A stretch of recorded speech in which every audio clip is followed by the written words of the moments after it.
Hello friends. अभी prelims पास आ रही है। बहुत सारे एस्पिरेंट्स मुझे पूछ रहे थे कि सर अभी एग्ज़ाम में क्या करना चाहिए और क्या नहीं करना चाहिए जिसकी वजह से हमारी प्रीलिम्स निकल सके। तो कुछ टिप्स मैं देना चाहता हूँ। सबसे पहली बात तो एग्ज़ाम में जब आप एग्ज़ाम हॉल में जाओगे तो ये देख लेना कि सारे क्वेश्चंस जो है वो टफ भी रह सकते हैं, आसान भी रह सकते हैं। तो इसमें पैनिक होने की ज़रूरत नहीं है कि सारे क्वेश्चन टफ आ गए या कुछ क्वेश्चन टफ आए तो आपका प्रीलिम नहीं निकलेगा। एक बात हमेशा याद रखना कि अगर पेपर टफ आया तो पेपर सभी के लिए टफ आता है, तो कट ऑफ ऑटोमेटिक नीचे आता है, जैसे कि 2023 के प्रीलिम्स में हुआ था। दूसरी बात ये है कि जो सारे क्वेश्चंस रहेंगे, सारे क्वेश्चन हमें 1, 2, 3 बार पढ़ना है। हमें 2 घंटे का समय मिलता है। 2 घंटे का समय जो 100 क्वेश्चन रहते हैं प्रीलिम्स के, उसको कंप्लीट करने के लिए बहुत अच्छा है। तो हर क्वेश्चन को बहुत अच्छे से पढ़ना है और पढ़ने के बाद सारे ऑप्शनल को एनालिसिस करने के बाद ही उसको सही ऑप्शन को टिक करना है।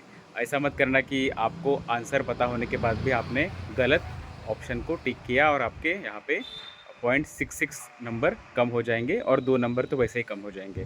तो हमें सारे क्वेश्चन अच्छे से पढ़ने हैं, उसके बाद उसके ऑप्शन को सोचना है।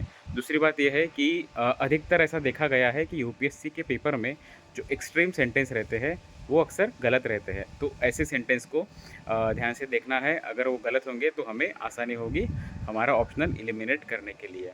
तीसरी बात मैं आपको ये कहना चाहूँगा कि अपने पेपर को 3 भागों में डिवाइड करो।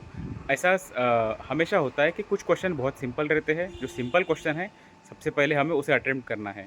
वो होने के बाद जिस क्वेश्चन में हमें डाउट है कि इसका option either A, either B, either B, either C हो, तो ऐसे क्वेश्चन को हमें सॉल्व करना है, लेकिन सेकंड राउंड में सॉल्व करना है।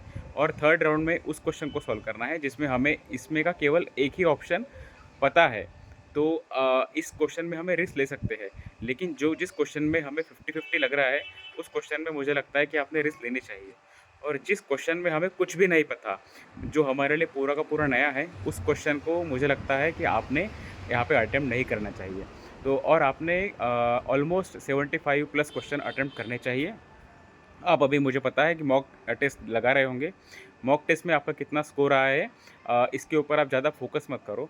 आपका फोकस इस पे रहना चाहिए कि आपके आंसर कैसे सही आने चाहिए। और दूसरी बात ये है कि आपको जो क्वेश्चन पता नहीं है, उस क्वेश्चन के आंसर्स को आप अच्छे से पढ़ो, क्योंकि मॉक टेस्ट में उनके सॉल्यूशन भी दिए रहते हैं। उसको अच्छे से पढ़ने के बाद उसे आप अटेम्प्ट करो या आप उसको समझ लो, जिसकी वजह से अगर इन केस वो क्वेश्चन यूपीएससी प्रीलिम में आएगा तो आपको उस क्वेश्चन का आंसर जल्द ही मिल सकता है। तो आपको कैसे कुछ चीज़ें ऐसी करनी है जिसकी वजह से आपका स्कोर बढ़ेगा। तो मुझे लगता है कि आप पेशेंस के साथ और शांति से पेपर लिखोगे, सॉल्व करोगे, तो आपके प्रीलिम्स के स्कोर भी बढ़ेंगे और आपका प्रीलिम्स निकलने की जो संभावना है वो और बढ़ेंगी। All the best.